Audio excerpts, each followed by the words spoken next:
Hello guys, नमस्ते, सत श्री अकाल, सलामु अलैकुम। कैसे हैं आप लोग? उम्मीद करते हैं कि आप लोग बहुत ही अच्छे होंगे। और ये है हमारा मंडली, ये हमारा है बहनों का सबका ग्रुप है। जो हम लोग आए हैं, मुंबई आए हैं, महाराष्ट्र आए कहाँ गई हैं। मैडम? तो कहाँ है? हम आए हैं अपनी हजूर वाली कहाँ साहब गई? हाँ? जो महाराष्ट्र आ रही में है। हैं और नांदेड़ में हैं। अब सही आ रही तो है। गाइज आप लोगों को गल ये करते बताना हैं। चाह रही थी कि हम लोगों का जो है 15 दिन का ये टूर है और हम लोग मुंबई में रुके हुए हैं। और मुंबई के अगर बालाजी मूवी काफ़ी बंद हो जाए चर्चित तो मंदिर सोचो और फिर गुरुद्वारों रखी का हमने होगा। दर्शन करना है। हाँ? तो गाइज अब हम जा रहे हैं, हम सारे जो लोग हैं हम सभी लोग जा रहे हैं गुरुद्वारा हजूर साहब, जिसे हम लोग जो हैं सचखंड आंखों भी में चुभ कहते रही है यार। हैं। और जिसे तखत सचखंड श्री हजूर अचल नगर साहब के नाम से भी जाना जाता है। तो अब गाइज मैं आपको सिख धर्म के 5 तख्तों में से बहन धूप है आपको बहुत ये है, घर को निकलो। बताऊंगी। हजूर साहब बहुत उन्हीं ज़्यादा में धूप से है एक भाई। है और महाराष्ट्र के बीच में से नांदेड़ निकल लो। शहर में गोदावरी नदी के हाँ। तट पे ये स्थित है।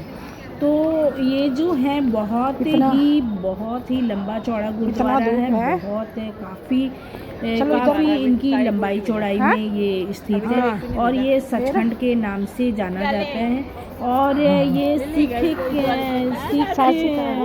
जो हैं उनके ये हाँ जी, हाँ सिख जी। धर्म के 5 तख्तों में से एक तख्त से आते हैं। सचखंड का निर्माण 1832 और 1837 के बीच में महाराजा रणजीत सिंह जी ने किया था। 1780 से 1839 ईस्वी में करवाया। 9:30 निकलेंगे।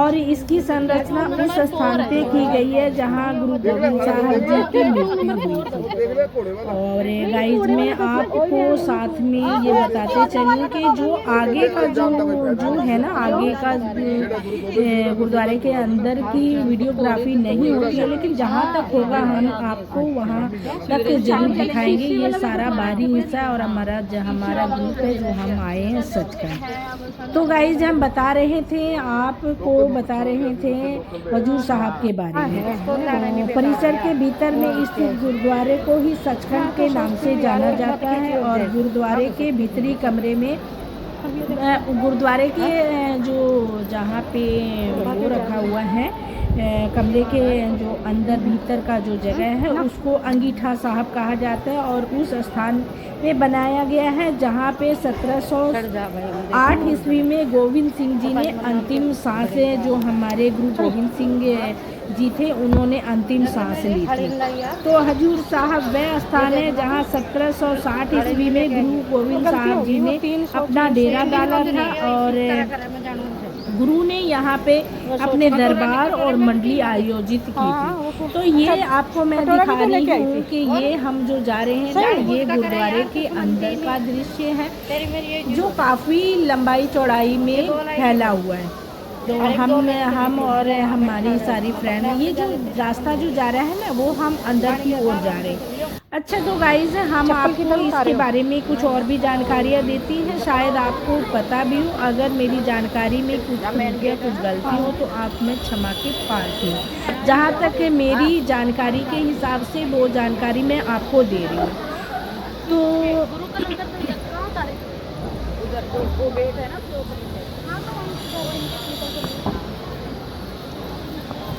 हमलावरों द्वारा यहाँ पे 2 हमलावरों ने गुरुजी के, हमारे गुरु गोविंद साहब के ऊपर हमला किए थे। लेकिन जो है यहाँ पे दरबार और मंडली थी और हम 2 हमलावर द्वारा हमला किए जाने के बाद से वे स्वस्थ लाभ के लिए यहाँ पे, यानी कि रिकवरी के लिए यहाँ पे रुके थे। हमलावरों में से एक को तो गुरु गोविंद साहब ने अपने घुमावदार चाकुओं से उसका एक बाद में ही उन्होंने वार करके उनको मार दिया था। और दूसरे जो उनके अनुयायी थे उन्होंने उनको मार डाला था। तो गाइज ये जो सारा जो परिसर आप देख रहे हैं ये सचखंड के अंदर आता है। और काफ़ी सारे मतलब यहाँ पे कहते हैं ना, यहाँ पे एक बीमारों की खिचड़ी भी होती है, दाल होती है, यहाँ पे दाल होती है जो सुबह 11 बजे बढ़ती है और कहते हैं कि 3 या 4 बार उस दाल को पी लेने से आप चंगे हो जाते हो। ऐसी यहाँ की मान्यता है। और गाइस ये रही हमारी भाभी जी हैं जो हमारे साथ मेरे साथ दे रही हैं, और ये मेरी बहन है, और काफ़ी ज़्यादा जो हमारी बहनें हैं जो हमारे आसपास बैठी हुई हैं। तो ये सारा परिसर मैं आपको उन्हीं में दिखा रही हूँ, सचखंड साहब का है। ये जो दृश्य आप देख रहे हैं सचखंड साहब का है। अच्छा खड़ी हो जा फिर। हाँ इधर आ जा, इधर आ। यहाँ पे जो हम बैठे हुए हैं, यहाँ पे हम उस जगह पे बैठे हुए हैं जहाँ पे 11 बजे, यहाँ पे 11 बजे दाल का वो लंगर दिया जाता है और उसके खाने से चंगाई बख्शी जाती, ऐसा माना जाता है। आजा। तो आप सबको मेरे ब्लॉग के माध्यम से नमस्कार, और आप देख रहे हैं इशू ट्रेवल ब्लॉग्स। आप दर्शन कीजिए सचखंड साहब का। और ये सिख धर्म के हिसाब से यहाँ ये एक तख्त माना जाता है। 5 तख्त होते हैं, उनमें से एक ये भी तख्त से आता है।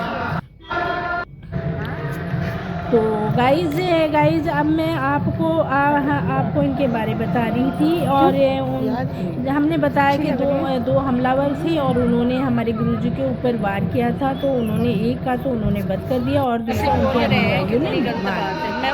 तो गुरु का घाव जो बहुत गहरा था, लेकिन शुरू में बहादुर शाह प्रथम द्वारा भेजे गए एक अंग्रेज सर्जन से उस डॉक्टर के रूप में कार्य करते थे, उनको भेजा गया था।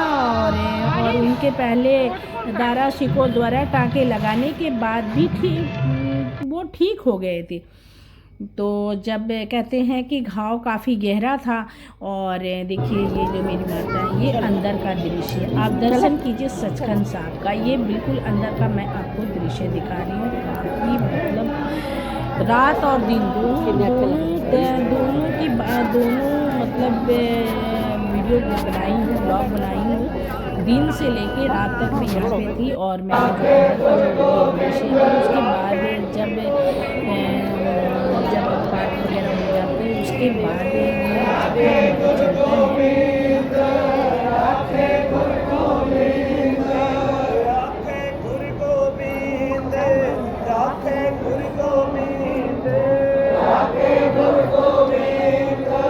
आप भी दर्शन कीजिए और हमारे साथ साथ चलिए और बाली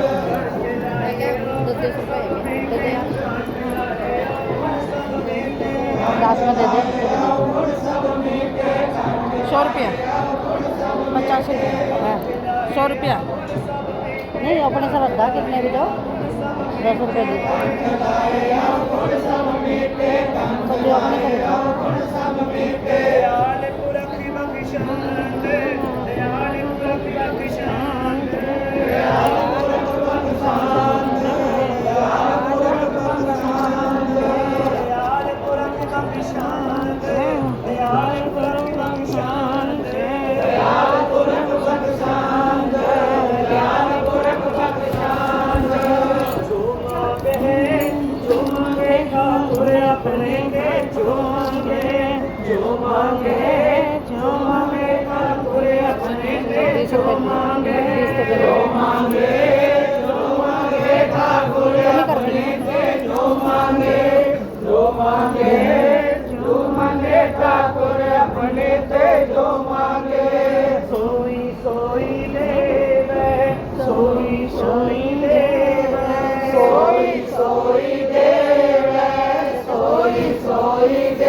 तो गाइस ये आपको मैंने सारा गुरुद्वारे का आपको दिखाया, और अब मैं ये आपको बता रही थी कि बारह शिकों द्वारा टाँके लगाने के बाद ठीक हो गए थे। हालांकि कुछ दिन के बाद घाव फिर से खुल गया था, जबकि गुरु जी ने अपने एक सिख को धनुष पे डोरी चढ़ा रहे थे और गुरु चढ़ा रहे थे, तो उस टाइम उनका जो घाव था वो खुल चुका था। तो गुरु ग्रंथ साहब उन्होंने अपना गुरु ग्रंथ साहब को अपना घोषित करने के बाद गुरु जी ने जोत में लीन हो गए थे।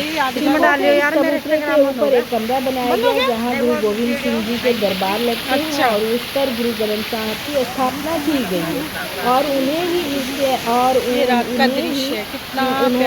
इसे तख्त साहब अक्टूबर 2008 को गुरु ग्रंथ साहब जी का धूमधाम से मनाई गई है। तो हजूर साहब और पटना साहब ने अच्छा, तो गाइस मैं आपको बताना चाह रही हूँ कि मैं काफ़ी जगह जो है गुरुद्वारे गई हूँ, लेकिन मैंने एक अच्छी चीज़ यहाँ पे जो चीज़ें देखी थी, एक तो हजूर साहब, एक पटना साहब में आरती होती है गुरुद्वारा। तो इसके बारे में मैंने जानकारी थोड़ी निकाली थी, तो ऐसी जानकारी के अनुसार हो सकता है कि इनमें कुछ त्रुटियाँ हो या गलतियाँ हो, तो क्षमा प्रार्थी हूँ। ऐसा कहा जाता है कि आरती गुरुद्वारा निर्मला संप्रदाय के सिखों द्वारा घुसपैठ करने वाले पहले गुरुद्वारों में से एक है, जिन्होंने इन्हें विश्वास दिलाया कि आरती सिखों का एक मूलभूत प्रथा है। आरती जो है सिखों का एक मूलभूत प्रथा है, और हजूर साहब निहंग जो आचार संहिता मर्यादा का पालन करते थे, और निहंग परंपरा के तहत जो है अग्नि की परिक्रमा करते हुए आरती में भाग लेते हैं। जहराज साहब होने के बाद गुरुद्वारे में आरती शुरू की जाती है, और जहाँ पे बीमार और जो भी हैं, जिसकी भी अरदासें वगैरह होती हैं, जो भी है उस आरती व्यवस्था में एक हिंदू का अनुष्ठान है, और आरती के दौरान एक ज्ञानी जी जो आते हैं वो जलती हुई दिए और घंटियाँ वगैरह बजा करके और आरती करते हैं। तो गाइज आप देख रहे थे, इसे देखो हम जा रहे हैं अब लंगर खाने के लिए। दोस्त आपकी होस्ट प्रियंका, रात्रि का समय हो चुका है, तो मैं सुबह से लेके अपने ब्लॉग में रात तक हम लोगों ने मैंने काफ़ी जो चीज़ें अच्छी थी उसको हमने अपनी वीडियो पे कैप्चर किया था। ये देखो, और अब रात का समय हो चुका है, आप देख रहे हैं। तो हम लोग जा रहे हैं, जो हम लोगों ने अपना घर लिया हुआ था। तो गाइज आपको मेरी वीडियो अगर अच्छी लगती है तो आपने लाइक करना, सब्सक्राइब करना है और बेल आइकन दबाना है। तो आपको मेरा जो ब्लॉग कैसा लगा, सचखंड के बारे जो जानकारी, आप इस जानकारी क्या आपको ये सारी जानकारियाँ मालूम थी? हम बहुत कलेक्टिव चीज़ और बहुत सोच समझ के अपनी वीडियो को बनाते हैं और उसको डालते हैं। तो गाइज आप बने रहिए और देखते रहिए इशू ट्रैवल ब्लॉग्स। तो गाइज हम ये सारा जो अभी भी हम जो निकल रहे हैं, हमारा पीछे का जो दृश्य आप देख रहे हैं, तो वो गुरुद्वारा सचखंड साहब का इस तरह से रात्रि का जो सीन होता है, इतना प्यारा सीन होता है। ये रात को हम 11 बजे का सीन कि यहाँ पे देखो पहले और कभी भी आप यहाँ पे आए, आपको खाना, चाय, पानी, सारा कुछ जैसे लंगर सेवा पूरी तरह से दी जाती है। हमने आपको दिखा दिया था, और ये है रात्रि का बड़ा ही सुंदर नज़ारा है। अब तो चाहे पूरी रात आप बैठ के और प्रभु में लीन हो सकते हैं, भगवान की अरदास कर सकते हैं, भगवान का नाम जाप कर सकते हैं। और जब आप कोई आपके अंदर कोई कमी होती है या कुछ मांगना होता है, तो हम ज़रूर अपने बहुत ही ज़्यादा प्रे करते हैं, मांगते हैं। तो गाइज ये रात्रि का समय है, और रात्रि के समय में देखिए मेरी जो बहन है घूम रही है। रात में इतना सुंदर दृश्य होता है। महाराष्ट्र का नांदेड़ जो है मुंबई से काफ़ी अंदर की ओर पड़ता है, और यहाँ पे मराठी भाषा की होता है, मतलब थोड़ा ज़्यादा बोले जाते हैं। और हमें अच्छा लगा, वहाँ पे काफ़ी सारे लोग हमें महाराष्ट्रियन भी मिले थे, और वहाँ पे जो सेवादार वगैरह भी हैं काफ़ी सारे वैसे मुझे लगे जो लंगर सेवा में लगे हुए हैं या मतलब साफ़ सफाई में लगे हुए हैं, जो भी हैं मतलब सेवादार जो हैं, तो काफ़ी मतलब यहाँ पे महाराष्ट्रियन मुझे मिले थे। और ये रात का सीन आपको दिखा रही हूँ सचखंड साहब हुजूर साहब का नांदेड़ का।